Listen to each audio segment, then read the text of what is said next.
Témoignage difficile, Yvonne, hein, parce Très qu'évidemment, dans ce difficile. type de situation, on éprouve une... Oui, et surtout que Laurie et David ont eu les 3 premiers mois avec l'enfant. Donc vous vous êtes mis en combat, vous étiez tous les jours avec lui, comme Charline. Donc vous avez injecté de l'amour, vous l'aimiez. Et votre choix, c'était peut-être une décision qui était induite par votre détresse. Mais ce n'était pas votre vrai choix. Au fond, vous êtes toujours en lien avec lui. Chaque jour, vous y pensez. Si vous aviez été préparé, si le médecin ne vous l'avait pas annoncé comme ça, Oui. c'est-à-dire que s'il avait, avec vous, envisagé un quotidien avec cet enfant, est-ce que vous pensez que vous auriez pris une autre décision?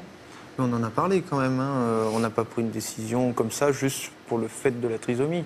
On s'est renseigné sur ce qu'était un petit enfant trisomique, on s'est renseigné sur ce qu'était son éducation, sa scolarité, enfin, comment allait se dérouler sa vie si toutefois tout se passait bien.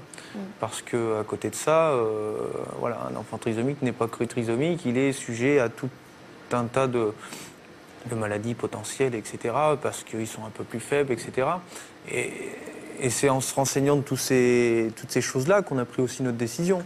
C'est pas juste le fait de la trisomie sur le principe, hein. C'est parce que déjà il est venu et ça a été 3 mois déjà de maladie, d'entrée. Donc on se dit, oula, on va se servir aussi de cette émission pour que ça se sache et que ça soit bien expliqué par votre émission comme ça l'est toujours. Et donc pour que ça ne soit pas du bouche à oreille qui fasse que ça soit après déformé, parce que voilà, nous aujourd'hui on est dans un petit village, on a construit une maison, on y est probablement pour quelques années, donc le but c'est de pas partir dans des histoires qui seraient déformées, etc. Donc voilà.